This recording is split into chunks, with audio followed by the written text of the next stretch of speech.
Praise the Lord. प्रभु को महिमा मिले। प्रभु ने और भी एक दिन हमारे आयु में जोड़ दिया। उस आनंदकाल की तैयारी के लिए मैं आपको एक बात बताना चाहता हूँ। मसीह जीवन कितना धन्य जीवन है। ऐसे एक जीवन दुनिया में है ही नहीं, क्योंकि ये अतुल्य जीवन है। इसलिए अभी हम थोड़ी लोग हैं, लेकिन मैं आप हर एक लोगों को एक बात बताना चाहूँगा। जब दूसरा कुरिन्दी 13 अध्याय का 5 वचन बहुत ही अनमोल वचन है। आप लोग बहुत ध्यान से सुनना और उसको ध्यान से समझना। हाँ, अपने आप को परखो कि हाँ, विश्वास में हो कि नहीं। हाँ, अपने आप को जांचो। हाँ, या तुम अपने विषय में यह नहीं जानते हाँ, कि यीशु मसीह तुम में है, हाँ। नहीं तो तुम जांच में निकले हो। देखिए, मतलब ये वचन बहुत गंभीर वचन है। सबको मिल गया है? ये शायद एक बार मराठी भी पढ़ा। तुम्ही विश्वासात आहात किंवा नाही याविषयी आपली परीक्षा करा. हा. आपली प्रतीती पहा. येशू ख्रिस्त तुमच्या ठाई आहे हा. असे तुम्ही स्वतः समजण्याने समजताना हा. नाही तर तुम्ही पसंती सुधारले नाही. देखिए, एक बात मैं आपको बताऊं। अगर आप सोचिए, आप मर गया और नरक में पहुंच गया, आप मर गया और वो नरक में पहुंच गया, तब आपको मालूम पड़ेगा, अरे मैं विश्वासी था ना, है? मैं विश्वासी होकर के मैं नरक में कैसे आ गया है? नरक में जाने के बाद में मैं विश्वासी था कि नहीं परखने से कोई फायदा है क्या?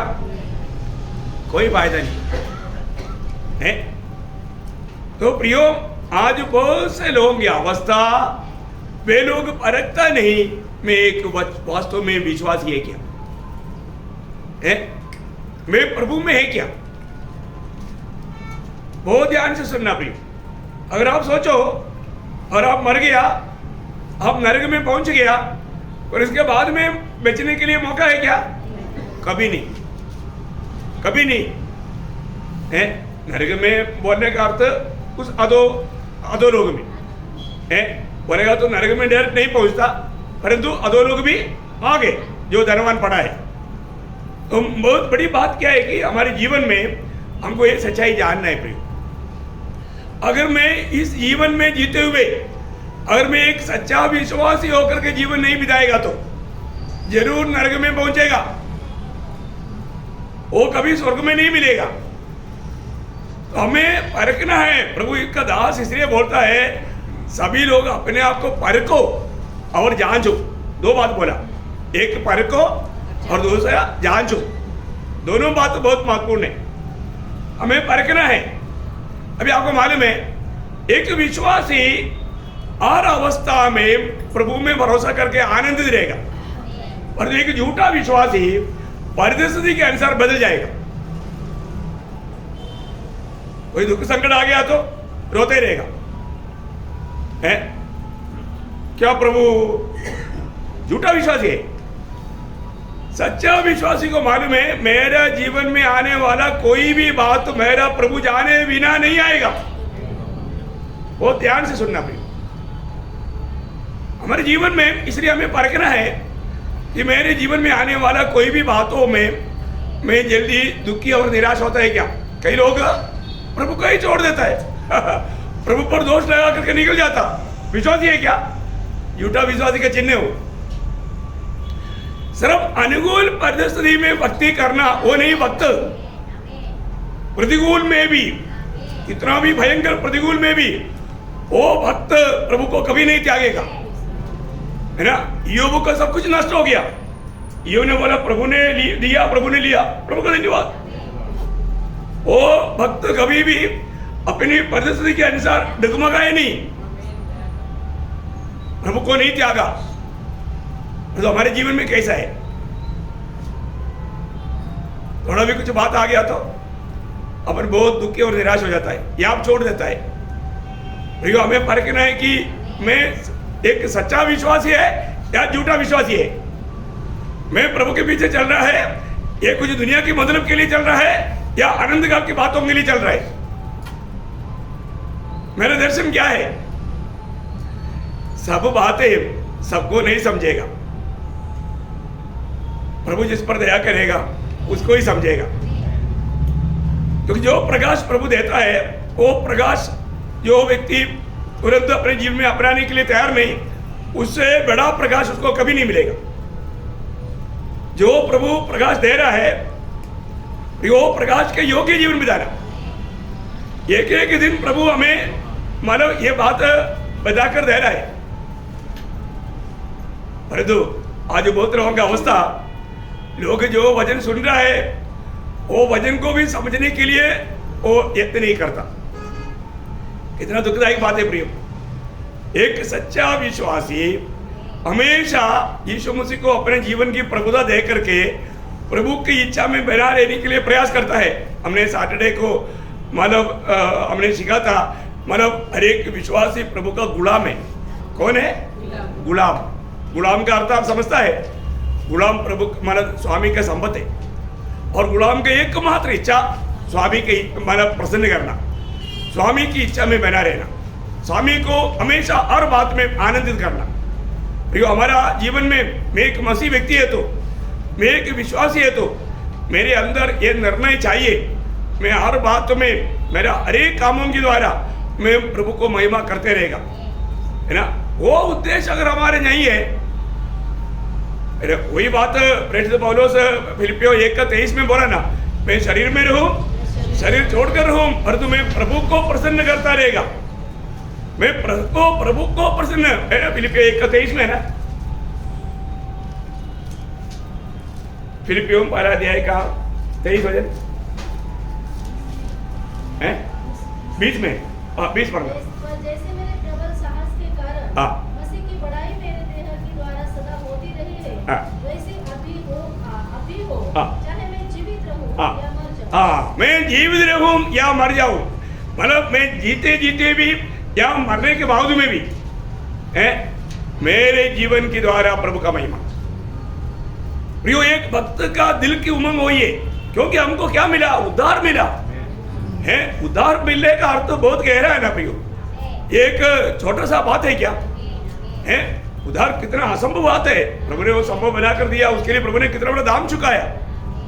इसका मतलब क्या है कि मतलब मैं एक सच्चा विश्वासी है क्या, क्योंकि विश्वासी है तो प्रभु यीशु मसीह उसमें है, प्रभु यीशु मसीह उसमें है बोलने का अर्थ यीशु मसीह की प्रभुता उसमें है, यीशु मसीह की प्रभुता में वो जीता है। ये बात को जानना प्रियो है। आज अपने जीवन को परखेगा तो हमारे जीवन में आने वाला परीक्षाओं में मालूम पड़ता है कि प्रभु मुझ में है कि नहीं, क्योंकि प्रभु मुझ में है, मेरी नैया में प्रभु है तो वो नैया डूबेगा क्या? नहीं। कितना भी आंधी आने दो, तूफान आने दो, वो कभी भी डूबेगा नहीं डूबेगा। इसका मतलब क्या है कि अनेक लोग, मुझे आज सुनने वाला अनेक पवित्र लोगों से मैं बताना चाहता हूं, आप ये बात को परखो। अगर आज आप मर जाएगा, आज आपका मृत्यु है तो आप कहां मिलेगा है? अगर आपको मालूम है मैं आज मर गया तो मैं तो स्वर्ग में तो नहीं जाएगा, फिर कहां जाएगा? कई लोग बोलते हैं मैं तो स्वर्ग में नहीं जाएगा, फिर कहां जाएगा? फिर एक ही जगह नरक। इसका मतलब क्या है कि वो व्यक्ति को ये बात प्रयोग नरक में जाएगा बोलने, ये कोई हल्की बात है क्या? आनंद आग में तड़पना है। आज मेरा बड़ा भाई मेरे को पूछ रहा था, क्योंकि वो रोमन कैथोलिक है, वो बोलता है कि रोमन कैथोलिक लोग एक बिस्पुरखाना के बारे में बोलता है। बिस्पुरखाना में से शुद्धिकरण स्थल, लोग मरने के बाद में जैसे उधर पादरी लोग, फादर लोग प्रार्थना करता है ना, हर साल में प्रार्थना का फीस लेता है हर साल में। वो भी उनका बंधुजन मर गया तो उनको स्वर्ग भेजने के लिए वो प्रार्थना करता है। अभी एक बार एक मतलब व्यक्ति ने पूछा, पिछले साल में प्रार्थना किया स्वर्ग गया वापस उधर करके आया क्या? अरे पिछले साल स्वर्ग भेजने के लिए आपने पैसा लिया ना प्रार्थना के लिए, अभी इस साल वापस मांग रहा है, इसका मतलब वो स्वर्ग से वापस नरक में आया क्या? हर साल में फीस दे दो, हर साल में प्रार्थना कर रहा है, क्योंकि हर साल में वो उधर जाता है फिर नीचे आता। देखो क्या मजाक बनाया ना। प्रभु के वचन नहीं मालूम है तो कितना बड़ा धोखा है। कैसे कैसे झूठी बातों में लोगों को मानव धोखा देता है। हमें प्रभु का सत्य वचन को जानना कितना श्रेष्ठ बात है। इसलिए प्रियो, एक बात जानना, अगर आज मृत्यु हुआ, जो लोग विश्वास में नहीं या उद्धार पाया नहीं, अभिषेक नहीं पाया, नया जन्म नहीं पाया, सीधा उस आग में पहुंचेगा। फिर उधर से कभी भी नहीं बचेगा प्रियो। वो फिर उधर से अनंत आग में नरक में जाएगा न्याय, हमारे न्याय के बाद। इसके लिए अपने को परखना है। प्रभु का वचन इसलिए कहता है कि तुम हर एक लोग परखो तो विश्वास में है कि नहीं, और हर एक लोगों को शोधना करो। मतलब शोधना का मतलब आपका विश्वास में कितना वेट है, आपका विश्वास कितना ऊंचा लेवल का है ना। शोधना करने के टाइम पर बाहर बढ़ता है, परख और शोधना, है ना, अलग अलग बातें। तो सबसे बड़ी बात परख हमारे जीवन में होते रहता है। जीवन में आने वाला कष्ट मुसीबतों में मतलब क्या करता, दुखी नहीं बनना। शोधना ये है कि इसका कितना मूल्य लगा सकता है, मतलब उसका विश्वास में कितना मूल्य लगा सकता है। देखो हमारा विश्वास को देख करके प्रभु बोलेंगे बड़ा विश्वास है, हैं? प्रभु बोलेंगे तेरा विश्वास ने तेरा उद्धार किया है, तेरा विश्वास जैसे ऐसे होने दे। ऐसे बोलने लायक कि विश्वास हमारा है क्या, ये बात को परखना। हर एक पवित्र लोगों को मैं बताना चाहूंगा, क्योंकि वही बात पत्रोस का दूसरा पत्री पहला अध्याय का 10-11 वचन में पत्रोस भी बोलता है। दूसरा पत्रोस पहला अध्याय उसका 10-11 वचन। इस कारण है भाइयों, अपने बुलाए जाने और चुने जाने को सिद्ध करने का भली भांति यत्न करते जाओ, क्योंकि यदि ऐसा करोगे तो कभी ठोकर न खाओगे, वरन इस रीति से तुम हमारे प्रभु और उद्धारकर्ता यीशु मसीह के अनंत राज्य में बड़े आदर के साथ प्रवेश करने पाओगे। देखा, इसका मतलब क्या है कि जो भी लोग विश्वासी है वो लोग बुलाहट पाए वाले होंगे, वो लोग प्रभु के लिए चुनाव वाले होंगे, वो लोगों को प्रभु का नियुक्ति मालूम है, वो उसका योग्य जीवन बिताता है, और वो नियुक्ति में विश्वास योग्य रह करके कार्य करते जाएगा तो प्रभु के आगमन में बड़े आदर के साथ उसको स्वीकारा जाएगा। प्रियो, कितना धन्यवाद है। मैं आपको बताना चाहता हूँ, हमारे जीवन में ये छोटा सा जीवन में अगर इस सच्चाइयों को अगर हम नहीं जानेगा तो हमारे लिए कितना बड़ा नुकसान है। वो नुकसान अनंत काल के लिए है। इसलिए हर एक पवित्र लोगों से मैं नम्र विनती करता हूँ, यदि आपको ये जो सच्चाई की बात समझ में आ रहा है तो आप दूसरे को भी ये बात बताना, उनको भी ये प्रोत्साहन देना, क्योंकि एक ही मौका है। ये मौका अगर नष्ट किया तो इसके बाद में वापस एक मौका नहीं है, वापस एक मौका नहीं। इसलिए इसका गौरव जान करके जीवन बिताना। तो कल हम लोगों ने एक बहुत बड़ा विषय आरंभ किया था, ईश्वरीय नियोग वो था पूरा हेडी, आपको याद होगा।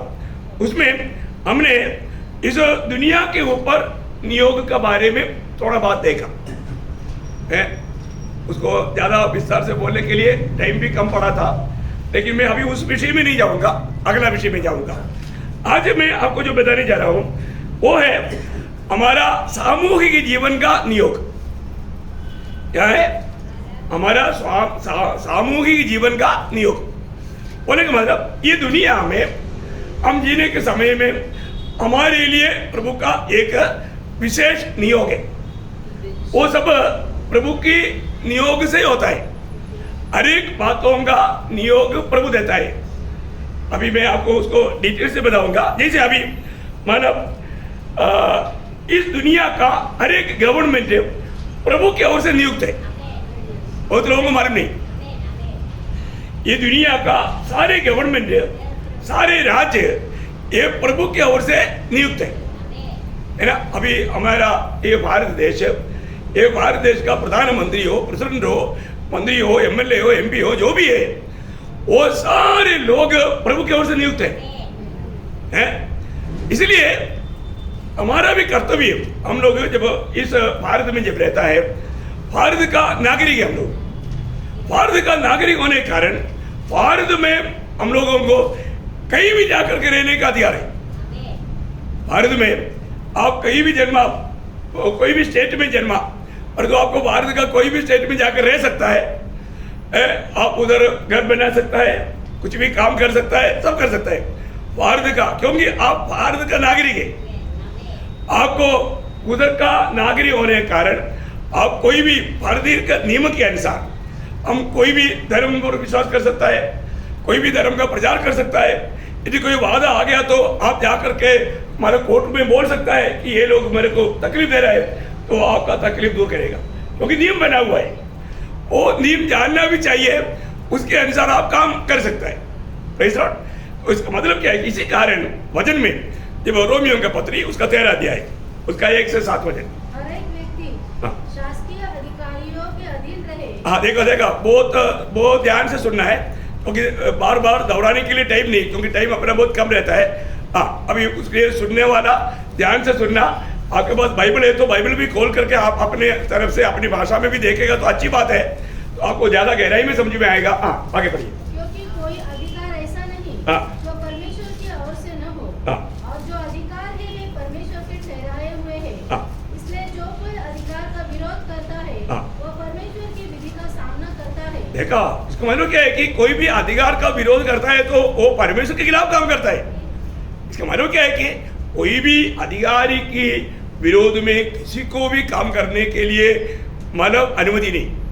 हाँ, आगे आगे। और सामना करने वाले दंड पाएंगे। हाँ। क्योंकि हाकिम अच्छे काम के नहीं हाँ। परंतु बुरे काम के लिए डर का कारण है। हाँ। अतः यदि तू हाकिम से निडर रहना चाहता है तो अच्छा काम कर और उसकी ओर से तेरी सराहना होगी। हाँ। क्योंकि वह तेरी भलाई के लिए परमेश्वर का सेवक है। हाँ। परंतु यदि तू बुराई करे तो डर, क्योंकि वह तलवार व्यर्थ लिए हुए नहीं और परमेश्वर का सेवक है कि उसके क्रोध के अनुसार बुरे काम करने वाले को दंड दे। इसलिए अधीन रहना न केवल उस क्रोध के डर से आवश्यक है वरन विवेक भी यही गवाही देता है। इसलिए कर भी दो, क्योंकि शासन करने वाले परमेश्वर के सेवक है और सदा इसी काम में लगे रहते हैं। इसलिए हर एक का हक चुकाया करो। जिसे कर चाहिए उसे कर दो, जिसे महसूल चाहिए उसे महसूल दो, जिससे डरना चाहिए उससे डरो, जिसका आदर करना चाहिए उसका आदर करो। हाँ, देखिए बहुत बड़ी बात है प्रियो। यहाँ पर हम लोग ये दुनिया में रहने के समय में दुनिया में जो भी गवर्नमेंट है वो गवर्नमेंट बताने वाला बातों को मानना इस इंडिया में रहने वाला हमारा सबका कर्तव्य है। हम लोग भारतीय लोग हैं, हम कहीं भी रहता है तो गवर्नमेंट जो कहता है वो बात को हमें मानना चाहिए, है ना। मतलब अधिकारियों को जिसको आदर देना है आदर करना चाहिए, है ना। ये बहुत महत्व का बात है। हम लोग कभी भी, इसलिए कई जगह पर अधिकार को तोड़ देता है, उसको बोलता है गुंडा लोग, उन लोगों के लिए जेल है, क्योंकि वो कानून तोड़ देता है। तो प्रियो, हमें हरेक लोगों को मतलब प्रभु की ओर से वो लोग नियुक्त है। हमारे लिए इस प्रकार का प्रबंध कौन किया? प्रभु ने किया, या हमारा भलाई के लिए किया। और आज इंडिया गवर्नमेंट इसी रीति में एक सेना को बॉर्डर में तैनात नहीं किया तो आज हम लोग यहाँ पर सो पाएंगे? नहीं सो पाएगा। है, विरोधी आकर के गोली से उड़ा देगा, कुछ भी कर देगा। तो सारे बात का प्रबंध ये सब प्रभु की ओर से किया गया। इसका मतलब क्या है कि हमें अधिकारियों का अधीन रहना बहुत जरूरी बात है। प्रभु ने नियुक्त किया जो भी अधिकार है। अगर अधिकारी भी अगर कुछ गलत करेगा तो उसके ऊपर प्रभु एक्शन लेगा, क्योंकि प्रभु का वचन में जब दानियल का किताब उसका दूसरा अध्याय का 21 होते, दानियल 2:21, कम शब्दों में कम बातों में मैं आपको बात समझाऊंगा। समयों ऋतुओं को वही बदलता है। देखो, समय को भी ऋतु को भी प्रभु बदलता है। राजाओं का अस्त और उदय भी वही करता है। देखा, मतलब राजाओं को भी कौन नियुक्त करता? प्रभु करता है। देखिए, बहुत अनमोल बात है। एक व्यक्ति को एक अधिकारी बनाने वाला काम कौन करता? प्रभु करता है। प्रभु की ओर से वो अधिकारी है। इसलिए कोई भी अधिकारी को कभी भी उस देश में रहने वाले लोग तुच्छ नहीं करना चाहिए। अभी आपको मालूम है कि अपना मानव इंडियन प्रधानमंत्री मानव मोदी साहब कैसा कहाँ से आया? एक टोकरी मानव चाय दुकान करने वाला एक व्यक्ति का बेटा है, परंतु उसको कहाँ पर लाया? कौन लाया है? अभी इससे पहले हमारा इंडियन प्रेसिडेंट था KR नारायण, केरला में हमारा पड़ोसी है। उनका पिताजी नारियल का पेड़ चढ़ते थे, लेकिन उसका बेटे को क्या बनाया? कहते हो कि गरीब अवस्था से इंडियन प्रेसिडेंट, इंडिया का प्रथम मानव जवान बनाया है। बहुत बड़ी बात है ना। कौन बनाता? प्रभु बनाता। प्रभु बनाता है, प्रभु का वचन गाता है। प्रियो, जो भी है, जब अधिकार अभी आपको मालूम है ना, मालूम एक ट्रैफिक पुलिस, एक सिपाही, वो कितना भी शायद वो झोपड़ी में रहता होगा, परंतु एक मंत्री का भी, मिनिस्टर का भी अगर गाड़ी आ रहा है, वो स्टॉप दिखाया तो उधर ही रुकेगा वो। क्यों?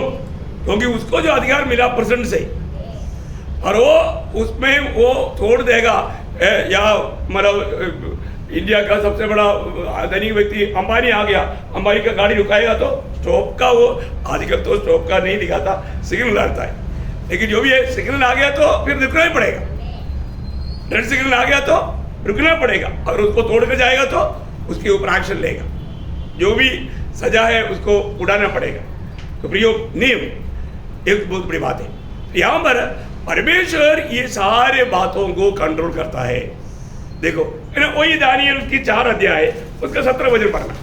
दानियल 4 अध्याय, मैं शॉर्ट में जा रहा हूँ क्योंकि आपको बात पूरा मालूम, इसलिए दानियल 4 का 17 वचन। यह आज्ञा प्रभुओं के निर्णय से और यह बात पवित्र लोगों के वचन से निकली कि जो जीवित है वे जान ले, जो जीवित है वो जान ले, परम प्रधान परमेश्वर हाँ। मनुष्य के राज्य में प्रभुता करता है। देखा, परम प्रधान परमेश्वर मनुष्य के राज्य में प्रभुता करता है। और उसको जिसे चाहे उसे दे देता है, जिसको चाहे उसको दे देता है, और वह छोटे से छोटे मनुष्य को भी हाँ। उस पर नियुक्त कर देता है। देखा, छोटे से छोटा मनुष्य को भी उस पर नियुक्त कर देता है। आप देखिए प्रियो, कितना बड़ी बात है?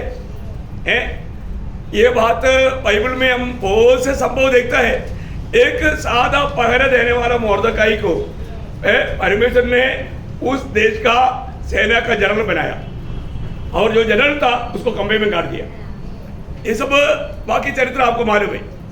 मैं आपको बताना चाहता हूँ प्रभु क्या नहीं कर सकता प्रियो। जो प्रभु को आदर करेगा, जो प्रभु को सम्मान करेगा, वो कितना भी छोटा भी क्यों ना हो, उसको बड़ा बनने के लिए ज्यादा ट्रेनिंग या कोर्स करने की जरूरत नहीं है। दुनिया का कोई ज्यादा एजुकेशन की जरूरत नहीं है।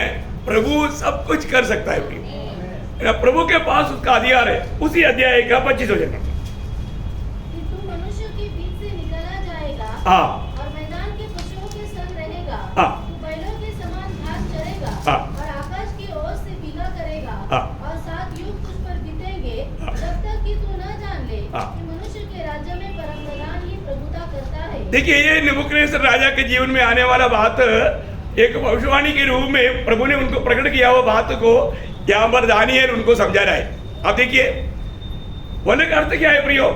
मतलब एक समय में तो कई बार कई लोग कुछ बड़ा अवस्था में आने के बाद में घमंडी हो जाता है। घमंडी होगा तो पहले से उसके लिए चेतावनी मिलना कितना अच्छी बात है, लेकिन तभी भी नबूकदनेस्सर वो चेतावनी की बातों पर भी ध्यान नहीं दिया है, और वो घमंड किया। क्योंकि उसका 30-31 वचनों में हम देखता है, वो वचन जब उसके मुंह में था तभी उसके लिए वो वाणी पूरा होने के लिए प्रभु स्वर्ग से आगे आया, है ना। और उसका मतलब 32 से 37 पढ़ना।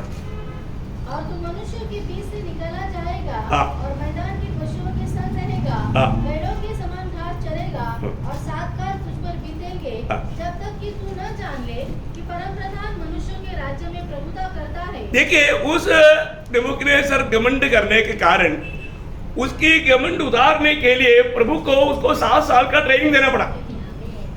जंगली जानवरों के साथ इधर अच्छा अच्छा बिरयानी खा करके, अच्छा मटन सूप पी करके, मानव ज़्यादा चर्बी चढ़ गया, इसलिए वो सोचा मेरे से बड़ा कोई नहीं है। इसलिए प्रभु बोला, अभी है ना तेरा थोड़ा चर्बी उतारता हूँ, तो घास खाया करो, है मतलब वो भी लिमिटेड घास है। अब देखो है, और अच्छा सोफा में सोता था ना, हाँ AC वाला में, अभी जंगल में सोया करो। मतलब एक उनका पूरा अवस्था व्यवस्था सब बदल दिया है। अभी आगे क्या हो गया, ऐसी अवस्था जब आया, वो अभी नबूकदनेस्सर को भी थोड़ा सीखने का मौका मिला, है ना। कई लोगों को क्या है ना, कई लोगों के जीवन में प्रभु कष्ट का अनुमति क्यों देता है, वो लोग प्रभु को भूल जाता है। प्रभु को भूल गया तो बहुत दिन से प्रभु मन बनावट के लिए अवसर देता है, और तो अवसर को भी नष्ट कर देता है। फिर प्रभु थोड़ा कष्ट की गहराई में उतार देता है, तब उसको भी समझ में आता है, अरे मेरा ताकत में कुछ नहीं होता, मैं कुछ भी नहीं, सही में परमेश्वर परमेश्वर है, वो सबके ऊपर प्रभुता करता है। वो बात कबूली करने तक, खुद वो बात को मानने तक प्रभु उसको कष्ट का भट्टी में डाल देता है। तो ऐसे ही अभी नबूकदनेस्सर को हुआ। आगे बढ़िए। उन दिनों के बीतने पर हाँ। मुझ नबूकदनेस्सर ने अपनी आंखें स्वर्ग की ओर उठाई, हाँ देखा, अभी स्वर्ग की ओर देखने का स्वभाव आया। हाँ, और मेरी बुद्धि फिर जो की त्यों हो गई। हाँ। तब मैंने परम प्रधान को धन्य कहा, हाँ। और जो सदा जीवित हाँ। उसकी स्तुति और महिमा यह कहकर करने लगा, हाँ। उसकी प्रभुता सदा की है हाँ। और उसका राज्य पीढ़ी से पीढ़ी तक बना रहने वाला है। हाँ। पृथ्वी के सब रहने वाले उसके सामने तुच्छ गिने जाते हैं हाँ। और वह स्वर्ग की सेना हाँ। और पृथ्वी के रहने वालों के बीच अपनी इच्छा के अनुसार काम करता है हाँ। और कोई उसको रोककर उससे नहीं कह सकता हाँ। कि तूने यह क्या किया है। हाँ। उसी समय मेरी बुद्धि फिर जो की त्यों हो गई हाँ। और मेरे राज्य की महिमा के लिए मेरा प्रताप और मुकुट मुझ पर फिर आ गया। हाँ। मेरे मंत्री और प्रधान लोग मुझसे भेंट करने के लिए आने लगे हाँ। और मैं अपने राज्य में स्थिर हो गया हाँ। और मेरी और अधिक प्रशंसा होने लगी। हाँ। अब मैं नबूकदनेस्सर स्वर्ग के राजा को सराहता हूँ देखा, अभी मैं सराहता हूँ, देखा। और उसकी स्तुति और महिमा करता हूँ हाँ। क्योंकि उसके सब काम सच्चे देखा, उसकी सब काम सच्चे हैं। और उसके सब व्यवहार न्याय के हैं हाँ। और जो लोग घमंड से चलते हैं जो लोग घमंड से चलते हैं। देखो, मैं आपको बताऊं, प्रियो, प्रभु का वचन सुनने के समय में प्रभु ये वचनों को मेरे जीवन में लाना चाहिए करके लोगों से बात करता है, उतना मानने वाला दिल है तो उसको बोलता है नम्रता। और तो ये वचन उसी रीति में मानना चाहिए करके मालूम होते हुए हम उसको मानने के लिए तैयार नहीं होता, उसको बोलता है घमंड। नम्रता और घमंड समझ में आया ना? जो लोग प्रभु की सच्चाई की वचनों को सुना और ये मेरे लिए है, ये मुझे मानना चाहिए, ये मालूम होने के बावजूद भी अपने आप को वो दीन नहीं किया, उसको मानो वो व्यक्ति नम्र नहीं। अरे जो व्यक्ति ने जिसको ये वचन आया, ये वचन मुझे मानना चाहिए, वो उसके अनुसार मानता है, वो है सच्चा बुद्धिमान और नम्र व्यक्ति प्रभु के दृष्टि में।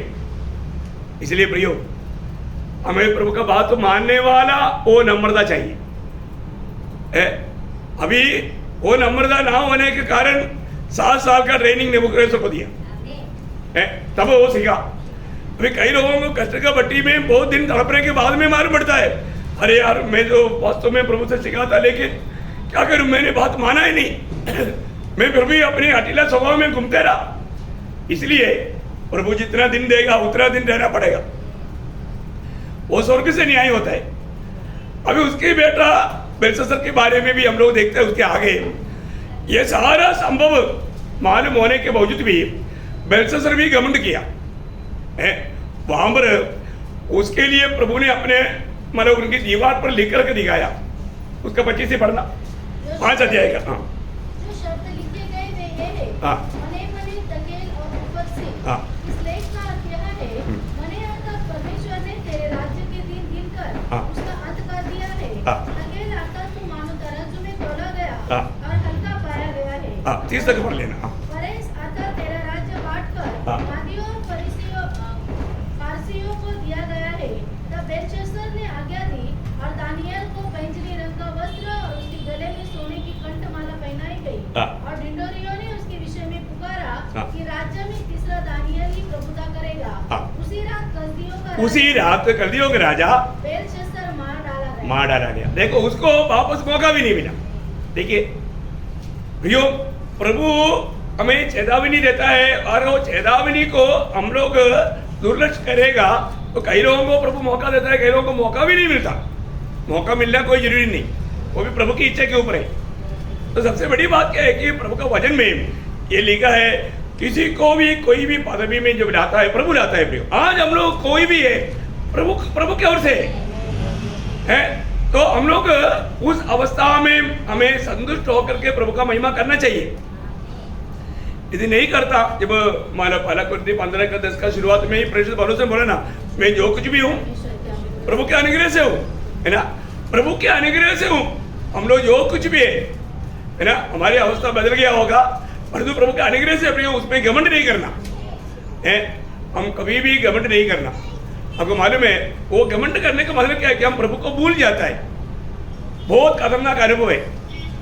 जब अनुवाद का किताब में 8 अध्याय में बार बार कहने वाले एक बात वहां पर हम देख सकते हैं, है ना। अनुवाद में हम लोग वो इतना लंबा जाएगा तो बहुत मुश्किल हो जाएगा, फिर भी उसका मतलब 10 लाइन से पढ़ना। और तू पेट भर खाएगा हाँ। और उस उत्तम देश के कारण जो तेरा परमेश्वर यहोवा तुझे देगा, हाँ। उसे धन्य अरे कई लोगों को पेट भर के खाना मिल गया तो घमंड हो जाता है। पेट भर गया तो कई लोग भूलता है। हाँ आगे। इसलिए सावधान रहना ऐसा न हो हाँ। कि अपने परमेश्वर यहोवा को भूलकर उसकी जो आज्ञा नियम और विधि में आज तुझे सुनाता हूँ हाँ। उनका मानना छोड़ दे। हाँ। ऐसा न हो कि जब तू खाकर तृप्त हो हाँ। और अच्छे अच्छे घर बनाकर उनमें रहने लगे हाँ। और तेरी गाय बैलों और भेड़ बकरियों की बढ़ती हो हाँ। और तेरा सोना चांदी हाँ। और तेरा सब प्रकार का धन बढ़ जाए हाँ। तब तेरे मन में अहंकार समा जाए। देखा, ऐसे समय में बहुत लोगों के जीवन में ये दुनिया की आशीष आ जाता है ना, वो लोग जाने अनजाने बहुत घमंडी हो जाते हैं, अहंकार है। फिर वो क्या है, वो सोचता है कि ये सब मेरा परिश्रम का फल है, ये मेरा सामर्थ्य है, ये मेरा होशियारगिरी है, ऐसे सोचता है, प्रभु को सम्मान नहीं देता।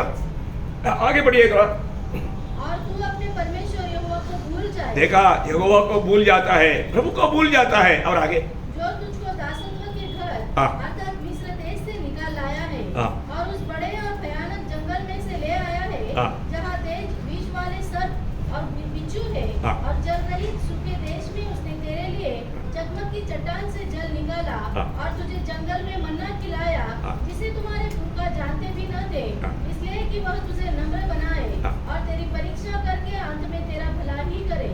और कहीं ऐसा न हो कि तू सोचने लगे तू सोचने लगे यह संपत्ति मेरे ही सामर्थ हाँ। और मेरे ही भुजबल से मुझे प्राप्त हुई। प्रियो, ऐसा अवस्था में बहुत लोग आ जाता है, तब वो प्रभु को भूल करके अपना मनमानी में जीने लगता है। एक बात मैं आपको बताता हूँ, हमेशा प्रभु हमको कहाँ से कहाँ पर लाया वो बात कभी नहीं भूलना, और हमें अधिक अधिक प्रभु से आभारी होते रहना। नहीं तो नीचे जाने के लिए, अभी आपको मालूम है, आपकी तरह करोड़पति क्यों ना हो, एक बीमारी आ गया तो आपका करोड़पति का को सब निकल जाएगा, पूरा डॉक्टर खाएगा, बाद में भी चंगा ही नहीं होगा। मुझे मालूम है, बड़े बड़े करोड़पति लोग एक बीमारी आने के बाद में पूरा कंगाल हो गया, उनका पीढ़ी मतलब इतना भिखारी हो गया है। घमंड इंसान को काम पर उतारते प्रियो, इसलिए ना वजन जो कहता है, अभी हमको क्या है, प्रभु का वजन जान करके प्रभु को सम्मान करना। आपको याद है जब 75 भजन संगीता उसका 7 वजन पढ़ना, भजन संगीता 75 का 7 वजन। परमेश्वर न्यायी है। हाँ, परमेश्वर न्यायी है और एक को घटाता हाँ। और दूसरे को बढ़ाता है। हाँ, मतलब बढ़ाने वाला घटाने वाला कौन है? परमेश्वर है। प्रियो, परमेश्वर आप कितना भी गरीब है तो भी आपको ऊंचा कर सकता है। आप प्रभु से आभारी रहने वाला दिल है तो। आपको मालूम है, एक चरवाह करने वाला दावीद को प्रभु ने इस्राएल का महाराजा बनाया। वो हमेशा प्रभु से आभारी रहा, वो कभी घमंड नहीं हुआ, प्रभु का दिल के जैसा दावीद है ना। ये बात बहुत बड़ी बात है हमारे जीवन में। प्रभु हमें कितना भी आशीष दे प्रियो, उन आशीषों के प्रति प्रभु को भूलने वाला अनुभव ना आए। हमेशा प्रभु को जीवन में प्रथम स्थान देना ना, क्योंकि ये दुनिया में जरूर बहुत से लोग एक के ऊपर एक अधिकारी है, लेकिन एक बात कभी नहीं बोलना। इक्लेशियस में, इक्लेशियस का किताब 5 अध्याय उसका 8 वचन का आखिरी बात, इक्लेशियस या उपदेशक 5 अध्याय का 8 वचन का आखिरी बात। एक अधिकारी से बड़ा दूसरा रहता है। देखिए, एक अधिकारी से बड़ा दूसरा रहता है, जिसे इन बातों की सुधि रहती है हाँ। और उनसे भी हाँ। और अधिक बड़े रहते हैं। हाँ, मतलब सबसे ऊपर एक अधिकारी रहता है, उसका नाम है प्रभु यीशु मसीह। सारे अधिकारियों के ऊपर एक अधिकारी है, वो है हमारे प्रभु। हमारे प्रभु यीशु मसीह सबके ऊपर अधिकारी है ना, सबके ऊपर अधिकारी है ना। एफेसियों के पत्र में हम पढ़ता है, एफेसियों 6 अध्याय का 9 वचन, एफेसियों 6 अध्याय का 9 वचन। हे स्वामियों, हाँ। तुम भी धमकियों देना छोड़कर हाँ। उनके साथ वैसा ही व्यवहार करो, हाँ।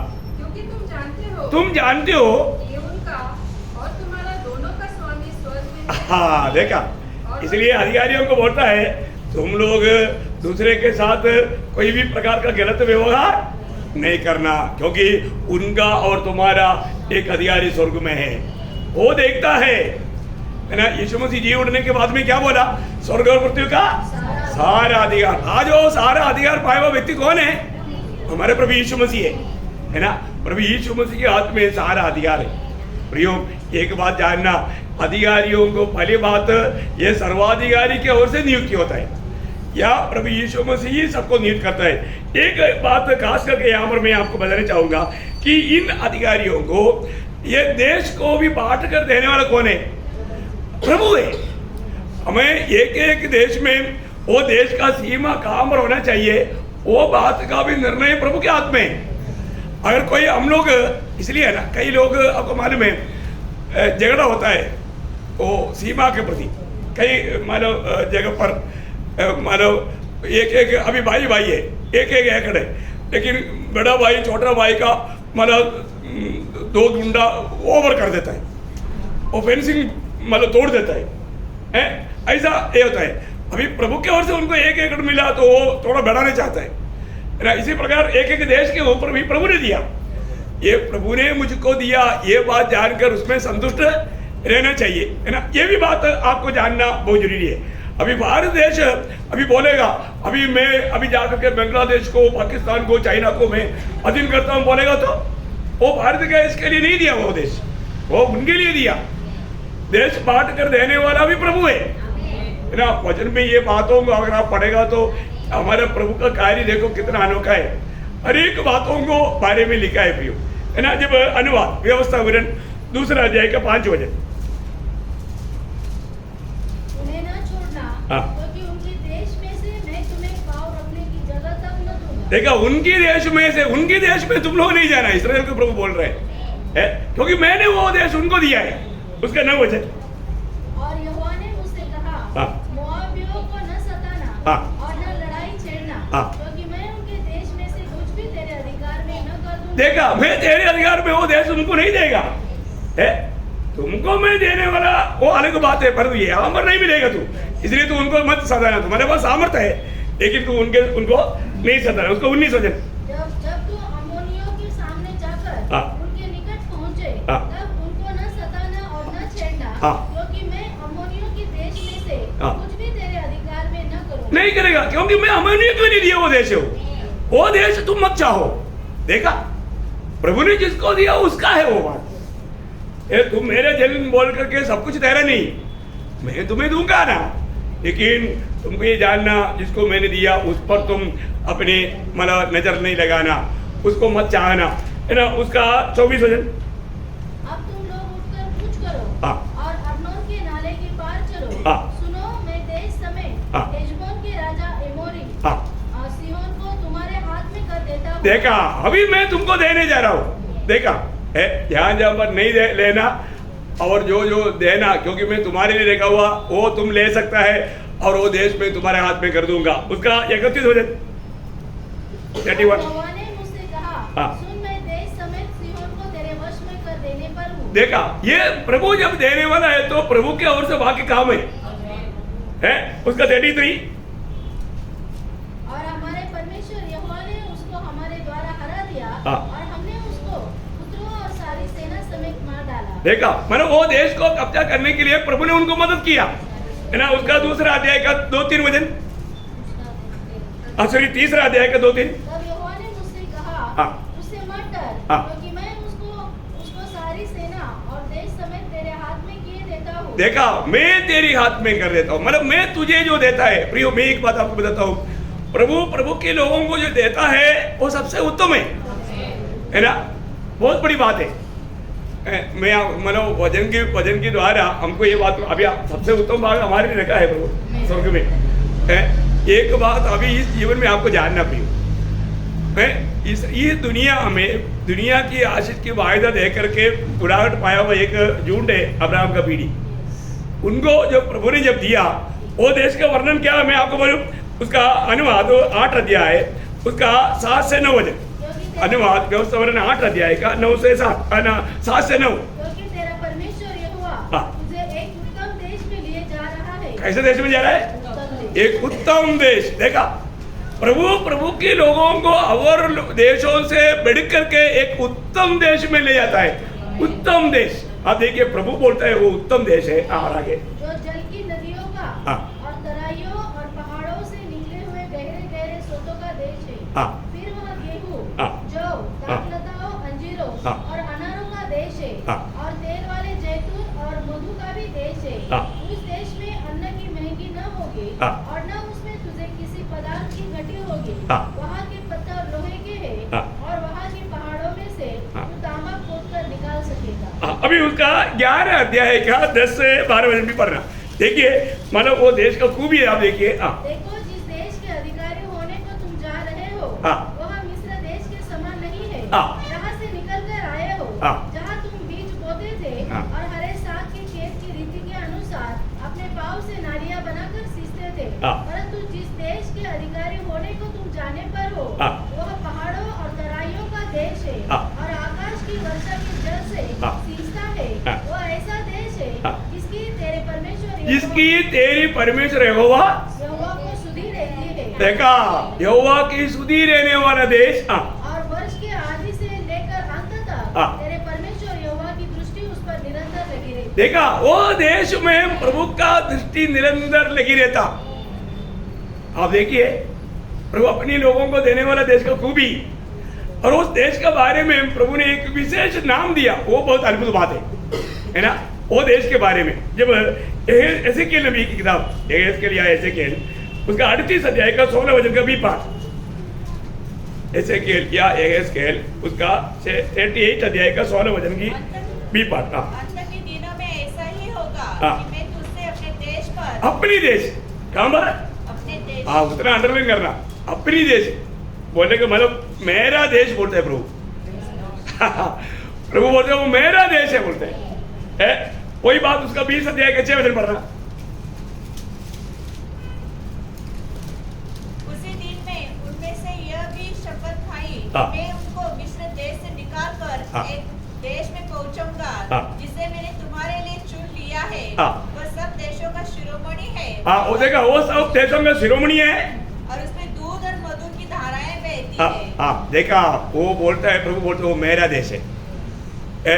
उधर दूध और मधु बहता है, वो सारे देशों का शिरोमणि है। बोलेगा तो ऐसा एक देश दुनिया में नहीं है। प्रियो, एक बात मैं आपको बताऊं, अभी ये दुनिया में प्रभु का चुना हुआ लोगों को प्रभु ने जब आशीष दिया, सबसे श्रेष्ठ आशीष दिया। ओके, सही बात है ना। उसी प्रकार अभी आप देखिए, मतलब इस्राएल का अवकाश का कारण वो लोग इस्राएल में जन्म हुआ ये है ना। आज हमको मालूम होना चाहिए हमारा अवकाश क्या है। आज नए नियम की मंडली को में इसी अभी हमें प्रभु एक देश देने जा रहा है। अभी हमें देने के लिए जाने वाला वो देश स्वर्ग है। क्या है? स्वर्ग। इसका मतलब अभी कल हमने देखा ना, मतलब स्वर्ग का एक कोने में आएगा ये प्रपंच का सारा बात। इसका मतलब वो स्वर्ग कितना बड़ा है करके भावना कर सकता है। अभी प्रपंच कितना बड़ा है आपने देखा ना है? अभी वो सारा प्रपंच स्वर्ग का एक कोने में आएगा। इसका मतलब वो स्वर्ग कितना बड़ा है और उससे भी बढ़कर के वो कितना सुंदर रहेगा, बयान नहीं कर सकता। हमें कहाँ के लिए चुना? अगली बात यहाँ पर एक विशिष्ट बात मैं आपको बताना चाहता हूँ। हम लोग को क्या सोचता है, चलो हमको 4 मंजिल का एक बिल्डिंग भी मिलेगा तो बहुत हो गया। अरे 4 मंजिल का बिल्डिंग स्वर्ग में, आप क्या बात करते हैं प्रियो? आपको कितना, ये भारत देश भी उसके अंदर एक कोने में आएगा, इतना बड़ा मतलब बात आपको मिलने जा रहा है। आप क्या बात सोच रहे हैं? आपका भावना कितना कमजोर है। जैसे अभी पेड़ के अंदर रहने वाला बच्चा सागर दुनिया में है बोलेगा तो क्या समझेगा? पेड़ के अंदर रहने वाला बच्चा उसका तो पूरा दुनिया पेड़ है। पेड़ के अंदर रहने के लिए क्या समझ सकता? ऐसे ही हम लोग एक पेड़ में अभी है दुनिया में, ये दुनिया से हम बाहर निकलेगा मृत्यु के द्वारा, तब मालूम पड़ेगा अरे वाह, हमने जो सुना वो बातों को सही रीति में कुछ भी नहीं समझा। वाह वाह वाह वाह। मैं आपको बोलना चाहता हूँ प्रियो, ये जो मृत्यु जो है हमारा आनंदधाम में प्रवेश करने का एक द्वार है ना। हम कहाँ जाने वाला है ना, इसके बारे में एक अच्छा प्रकाश पालो प्रियो। इन दिनों में ये जो क्लास जो है ना, आप थोड़ा ठीक से प्रार्थना के साथ सुनो। अभी अपने साइड है, ये तो बाकी इस्राएल का बात था, दुनिया की बात था। अभी हमारा दुनिया से अलग है, स्वर्ग की बात है ना। फिलिपियों 3 अध्याय का 20-21 वचन। पर हमारा स्वदेश स्वर्ग पर है और हम एक उद्धारकर्ता प्रभु यीशु मसीह के वहां से आने की बाट जो रहे, वह अपनी शक्ति की उस प्रभाव के अनुसार जिसके द्वारा वह सब वस्तुओं को अपने वश में कर सकता है, हमारी दीनहीन देह का रूप बदल कर अपनी महिमा की देह में अनुकूल बना देगा। बात करते हैं आप? आपको समझ में आ रहा है? प्रार्थना से सुना क्या? देखिए हमारा नागरिक का काम रहे। हाँ देखो, मैंने पुराने नियम के लोगों को ये स्वर्ग का नागरिकता नहीं था, ये सिर्फ मंडली को है। अभी हमारा नागरिकता स्वर्ग में। अभी देखो हमको दो नागरिकता है, अभी हमारे लिए दो नागरिकता है। एक हम लोगों को इंडिया का नागरिकता है। इंडिया का नागरिकता क्यों हमको मिला? क्योंकि हम इंडिया में जन्मा। हम जन्म होने के बाद में 7 दिन के अंदर पंचायत में हमारा नाम रजिस्टर किया।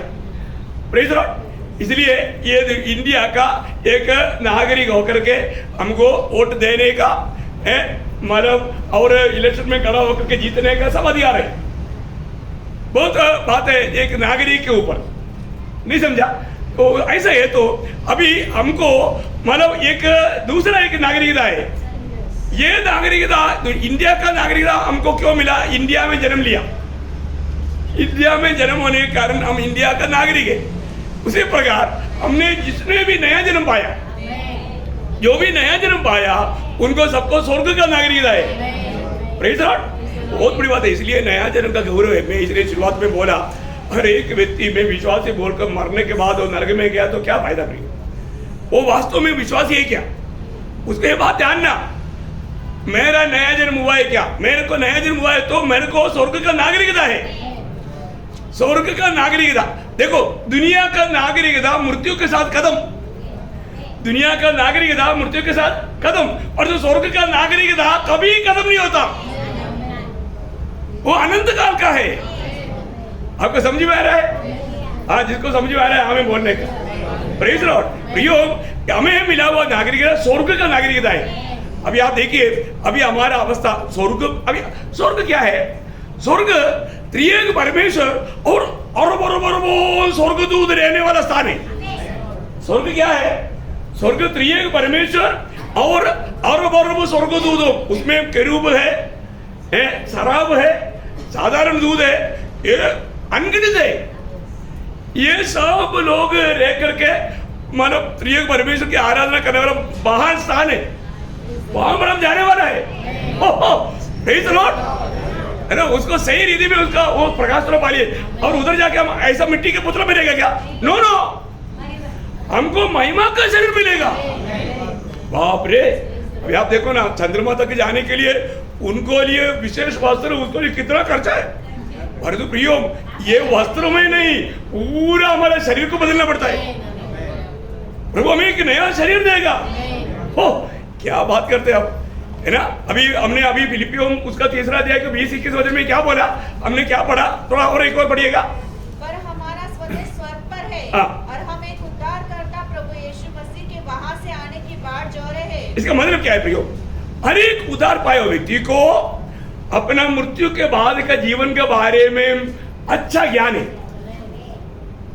Praise the Lord. एक उद्धार पाए व्यक्ति को मृत्यु के बाद के जीवन के बारे में अच्छा ज्ञान है, क्योंकि उसको मालूम है हमारा प्रभु यीशु मसीह स्वर्ग से आएगा। हमारा प्रभु यीशु मसीह स्वर्ग से आएगा। मतलब हम मर गया तो भी हम स्वर्ग में मिलेगा।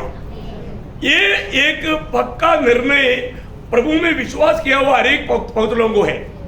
मैं आपको पूछता हूं, अभी भी वो निर्णय है क्या? अभी भी आपका दिल, देखो जब तक एक व्यक्ति का उद्धार नहीं होता, नया जन्म नहीं होता, वो व्यक्ति को मालूम नहीं पड़ता। अभी भी यहाँ पर जितने लोग जो उद्धार नहीं पाया, वो लोग नहीं बोल सकता कि मैं मरने के बाद कहाँ जाएगा। और जो एक उद्धार पाया व्यक्ति निश्चिंत बोलेगा, है ना? Praise the Lord. विपुल मर गया तो कहाँ जाएगा?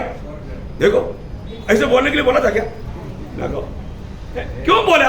क्योंकि उसने उद्धार पाया। Praise the Lord. और तू निकल, आज मर गया तो कहाँ जाएगा? उत्तर नहीं देगा। उनका दिल में गवाही है कि मैं नहीं जाएगा, लेकिन बोलने के लिए शर्माता है। मैं ऐसा पूछने में बुरा मत मानना प्रियो। जब तक एक व्यक्ति उद्धार नहीं पाएगा, वो व्यक्ति कभी नहीं बोल सकता, कभी नहीं बोल सकता प्रियो। इसलिए ये उद्धार जो नया जन्म है छोटी बात नहीं प्रियो। आप सोचो, अगर आज आपको मुफ्त में मिलने वाला इतना बड़ा उद्धार से निश्चित रहेगा तो आपका क्या भविष्य होगा प्रियो?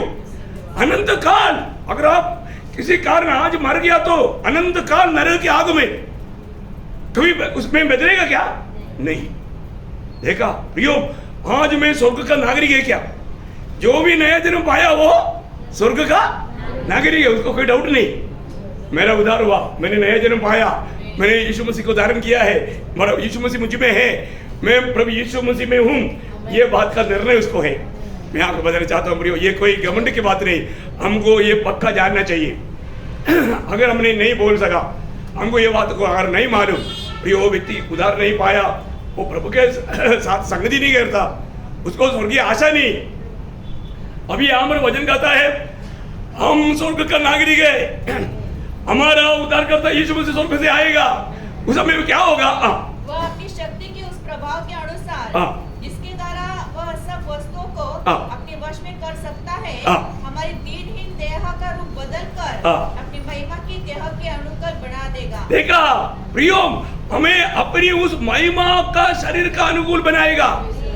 बोलने का अर्थ अभी हम प्रभु का आगमन की इंतजार में हैं। हमारे यीशु मसीह जब आएगा तो वो हमको साथ में लेकर जाएगा। उसके लिए हमारा ये दीनहीन शरीर को बदलेगा, हमें एक नया शरीर मिलेगा, एक महिमा का शरीर मिलेगा। कितना टाइम लगता? पहला कोरिन्थी 15 अध्याय का 51-52, पहला कोरिन्थी 15 अध्याय का 51-52। देखो मैं तुमसे भेद की बातें कहता हूँ, हम सब नहीं सोएंगे, परंतु सब बदल जाएंगे, और ये क्षण भर में ही, क्षण भर में प्रियो, अभी प्रभु का ललकार होगा तो यहाँ पर उधार पाए हुए लोग सब क्षण भर में यहाँ से जाएगा, बाकी लोग प्रेज़ लॉर्ड। देखो ये बात होने वाला है, ये कोई आपको डराने के लिए मैं नहीं बोल रहा हूँ, सच्चाई बात है, सच्चाई बात है। आप विश्वास करो ना करो, वचन में जो लिखा सत्य लिखा है ना। आज हमें ये बात को परखना है। हम क्षण भर में एक व्यक्ति आंख बंद करके खोलने के अंदर वो लोग रूपांतर होकर के उड़ा लिया जाएगा। देखो है, ये आशा उदार पाए हुए लोगों में है, इसका निश्चय उदार पाए हुए लोगों में है। देखिए जब पहला थिस्सलुनीकियों 4 अध्याय का 16-17 वचन, पहला थिस्सलुनीकियों 4 अध्याय 16-17 वचन। क्योंकि प्रभु आप ही स्वर्ग से उतरेगा, उस समय ललकार और प्रधान दूत का शब्द सुनाई देगा, और परमेश्वर की तुरी फूंकी जाएगी, और जो मसीह में मरे हैं वे पहले जी उठेंगे। तब हम जो जीवित और बचे रहेंगे उसके साथ बादलों में उठाए ले जाएंगे कि हवा में प्रभु से मिले, और इसी रीति से हम सदा प्रभु के साथ रहेंगे। देखा प्रियो, हम लोग अभी सदा प्रभु के साथ रहने के लिए जा रहे हैं, है ना। जो मसीह में मर गया वो जी उड़ेगा, और हम जीवित है रूपांतर होकर के उड़ा लिया जाएगा। हम उस महिमा का शरीर पा करके प्रभु के संग हमेशा रहेगा। प्रियो, हमारे लिए स्वर्ग में क्या क्या बात है उसका वर्णन मैं अभी आपको क्या बोलूं। आप लोगों को मैंने कई बातें बोला है, और मैं ये विषय को मैं अभी अगला विषय में आना है, इसलिए ये विषय में बोलने के लिए जाएगा तो स्वर्ग की अवस्था, स्वर्ग में मिलने वाला महिमा, स्थान-मान, आपको मालूम है उधर भी बड़ा छोटा है ना। आपको इसलिए मैं बोलता हूँ ना, इस समय में ये जीवन में है ना, प्रभु से लिपटे रहो। मैं विलियम बूथ का कहानी कई बार बताया, अभी भी बोलने में मुझे खुशी है। विलियम बूथ स्वप्न में देखा, वो स्वर्ग में गया। स्वर्ग में जाने के टाइम पर वो बहुत किलोमीटर दूर खड़ा है प्रभु से, उसको बहुत रोना आया। मैं वो नास्तिक जाना चाहता है लेकिन हो नहीं पाता, वो रो रहा है। यीशु मसीह उसके पास आया, बोला क्या बैठे, क्यों रो रहा है? बोला प्रभु मैं आपके निकट आना चाहता हूँ लेकिन मैं आ नहीं पा रहा है। बोला बेटे तू दुनिया में जीवन बिताया उस समय में इतना दूर था, क्योंकि मेरी संगति में आने के समय में बाजार में घूम रहा था, चार रुपए पर सो रहा था, अपना बिजनेस में था, तो उनको दुनिया अच्छा लगता था ना। हाँ, इसलिए हमेशा ऐसे रहेगा। बोला रोया, रोते रोते आंख खोल गया, अच्छा हो गया, वो चारपाई पर था। तब उसने निर्णय लिया, प्रभु ये बात आपने मुझे समझाया, इसलिए मैं जीवन भर आपसे लिपटा रहूंगा, मुझे प्रभु को छोड़कर कुछ नहीं चाहिए। उसने एक ऐसा एक कार्य किया, वो है साल्वेशन आर्मी का स्थापक। आपको मालूम है, इतना डिसिप्लिन के साथ प्रभु के लिए एक सेना तैयार किया। मतलब उधर का ब्रिटेन का राज्य भी उनके नाम सुनने के लिए डर जाता था, इतना भयंकर था उनका डिसिप्लिन का जीवन प्रभु के खातिर। प्रियो कितना बड़ी बात है, आप थोड़ा सोचिए, हल्की बात नहीं। इस जीवन में मैं आपको बोलता हूँ, आज जो लोग नहीं आए ना उनको भी ये बात बताओ, आपने आपको आशीष मिला तो प्रोत्साहन करो प्रियो, क्योंकि समय निकट है। ये मतलब शैतान का लक्ष्य क्या है ना, हमको जो जानना चाहिए उसको जानने नहीं देना, उसकी तैयारी में रहने नहीं देना। हम कैसे भी प्रभु का तुर्गी में इधर ही रह जाना, इधर रह गया तो उनकी अवस्था क्या रहेगा, या उससे पहले मर करके सीधा नरक में गया तो क्या फायदा, क्योंकि बहुत सुना था ना। प्रियो सोचो, मैं सही में एक सच्चा विश्वासी है क्या है, मैं प्रभु को क्यों मानता हूँ, विश्वास क्यों करता हूँ, ये दुनिया के मतलब के लिए है या आनंद काल के जीवन के लिए? अपने आप को परखना प्रियो, अपने आप को जांचना। ये दुनिया में जो भी हम दिखता है ये सब माया है, ये सब नष्ट हो जाएगा, और तुमने जो भजन के द्वारा सुना है और जाना वो हमेशा का है, उसको हमें प्राप्त करना है। कितना धन्यवाद है। मैं आशा करता हूँ आपको थोड़ा कुछ समझ में आया होगा। स्वर्गीय बातों का मैं अभी इतना और रेवलेशन का क्लास में मैं ज़्यादा वर्णन करूँगा, लेकिन ये विषय को एक अभी और मानो 4 विषय रह गया, इसलिए कम से कम अगला क्लास में मैं और एक गहरा विषय को लेकर के आपके पास आएगा। लेकिन ये दुनिया का जो भी अधिकार है प्रियो, सब प्रभु की ओर से है। अभी हमें अभी ये जो मिला हुआ परमेश्वर का संतान, ये पदवी, ये भी एक बड़ा अधिकार की बात है। तो हमें मतलब दुष्ट सेना के ऊपर बड़ा अधिकार है। प्रभु ने हमको बहुत बड़ा अधिकारी बनाया है प्रियो। तो इसलिए आज हमें ये बात हमें आनंद काल के लिए इस्तेमाल करना है। हम स्वर्ग का नागरिक है, हम जल्दी से जल्दी हमारा बंदरगाह में हम पहुँचेगा, अभी देर नहीं रहेगा।